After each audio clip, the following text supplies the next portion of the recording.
تو بات ہو رہی ہے مشرق وسطی کی سب سے حساس جگہوں میں سے ایک کی، جہاں ایک جوہری ریڈ لائن کھینچی جا رہی ہے۔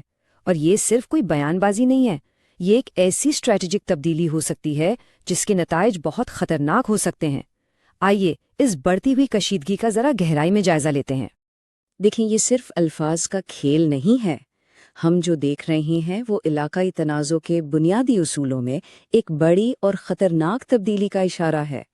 اس کا مطلب یہ ہے کہ جو چیزیں پہلے ناقابل تصور سمجھی جاتی تھیں وہ اب ممکنات کے دائرے میں آ رہی ہیں۔ یہاں پر قیاس آرائی اور حقیقت کے بیچ کا فرق سمجھنا بہت ضروری ہے۔ ایک طرف فوری حملے کا کوئی حکم نہیں ہے، یہ صرف قیاس ہے، لیکن دوسری طرف ایرانی حکام کا عوامی سطح پر ڈمونا کو ہدف بنانے کی بات کرنا، یہ ایک واضح اور حقیقی خطرہ ہے، اور یہی وہ باریک سا فرق ہے جو اس پورے بحران کو ہوا دے رہا ہے۔ اچھا، تو اس پورے تصادم کے مرکز میں دو اہم کردار ہیں۔ ایک طرف اسرائیل کے وزیر اعظم بنجمن نیتانیاہو، جو اپنی سخت گیر پالیسیوں کے لیے جانے جاتے ہیں، اور دوسری طرف ایران کے نئے سپریم لیڈر مجتبی خامنائی، جن کے آنے سے ایک نئے اور غیر یقینی دور کا آغاز ہوا ہے۔ ایران میں قیادت کی یہ تبدیلی ایک بہت ہی نازک موڑ پر آئی ہے۔ مجتبی خامنئی کا آنا ایک سخت گیر سیکیورٹی اسٹیٹ کے تسلسل کی علامت ہے، اور یہ اس بات کا اشارہ ہے کہ کشیدگی مزید بڑھ سکتی ہے۔ اکثر نئے رہنما آتے ہی اپنی طاقت کا مظاہرہ کرنا چاہتے ہیں، اور اس سے اسلامی انقلابی گارڈ کور کا کردار اور بھی مضبوط ہو جاتا ہے۔ تو سوال یہ ہے کہ نیتن یاہو کی غلطی آخر تھی کیا؟ یہ کوئی حادثاتی بھول چوک نہیں تھی، بلکہ یہ اسٹریٹیجک سگنلز کا ایک ایسا کھیل تھا جسے خطرناک حد تک غلط سمجھا جا سکتا ہے۔ آئیے دیکھتے ہیں کیسے۔ جب وزیر اعظم نیتن یاہو اس تنازع کو وجود کی جنگ قرار دیتے ہیں تو وہ کشیدگی کو ایک بالکل ہی نئی سطح پر لے جاتے ہیں۔ یہ صرف اپنی مضبوطی کا پیغام نہیں ہے، بلکہ ایک ایسا بیان ہے جو مفاہمت کے تقریباً سارے دروازے بند کر دیتا ہے۔ اور یہیں سے بات بگڑنا شروع ہوتی ہے۔ اسرائیل کی طرف سے جو زبان طاقت دکھانے کے لیے استعمال کی جا رہی ہے، تہران اسے اپنی قیادت کی بقا کے لیے ایک سیدھا خطرہ سمجھتا ہے۔ وہ اسے صرف اندرونی سیاست کا حصہ نہیں سمجھتے، بلکہ ایک حقیقی رژیم چینج کا منصوبہ سمجھتے ہیں، اور اسی غلط فہمی سے خطرہ کئی گنا بڑھ جاتا ہے۔ اچھا، تو اب بات کرتے ہیں اس خطرے کے مرکز کی، یعنی ڈمونا کی جوہری تنصیب کی۔ کئی دہائیوں سے ڈیمونا اسرائیل کی ابہام کی پالیسی کا مرکز رہا ہے۔ یہ ایک طرح کا کھلا راز ہے، ایک ایسی جگہ جس کے بارے میں سب جانتے ہیں، لیکن سرکاری طور پر اسرائیل کبھی نہیں مانتا۔ یہ ابہام خود اس کی دفاعی حکمت عملی کا ایک اہم حصہ ہے، جو دشمنوں کو ہمیشہ اندازے لگانے پر مجبور رکھتا ہے۔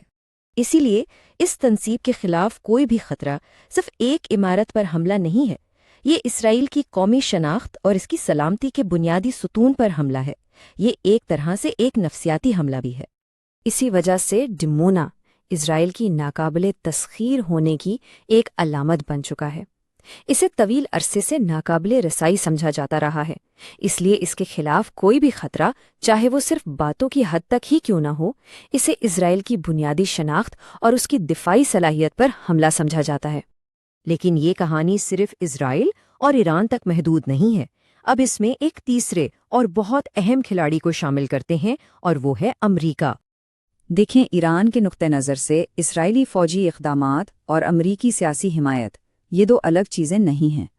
وہ اسے ایک ہی پریشر آرکیٹیکچر یا دباؤ کا ڈھانچہ سمجھتے ہیں، چاہے بند دروازوں کے پیچھے ان میں کتنے ہی اختلافات کیوں نہ ہوں۔ تو جب ڈمونا کے بارے میں وارننگ دی گئی تو اس کا اصل ہدف صرف اسرائیل نہیں تھا، یہ پیغام اتنا ہی واضح طور پر واشنگٹن کے لیے بھی تھا، جس کا مقصد یہ بتانا تھا کہ امریکی پالیسی کے بھی ٹھوس نتائج ہو سکتے ہیں اور امریکی حمایت کے بھی خطرات ہیں۔ اچھا، تو آئیے اب ذرا بڑی تصویر دیکھتے ہیں اور یہ سمجھتے ہیں کہ یہ خطرہ حکمت عملی میں کس بنیادی تبدیلی کی نشاندہی کر رہا ہے۔ یہاں کھیل کا مقصد فوری طور پر کوئی فوجی کارروائی کرنا نہیں ہے، بلکہ اپنی طاقت کا مظاہرہ کر کے اور نئی ریڈ لائنز کھینچ کر کھیل کے اصولوں کو ہی بدل دینا ہے۔ یہ ایسی حکمت عملی ہے جو ایک نئے رہنما کو اپنی ساکھ قائم کرنے کا موقع دیتی ہے، وہ بھی بغیر کوئی ناقابل واپسی قدم اٹھائے۔ ایران کی اس وارننگ کے پیچھے ایک بہت گہری اسٹریٹجک سوچ ہے۔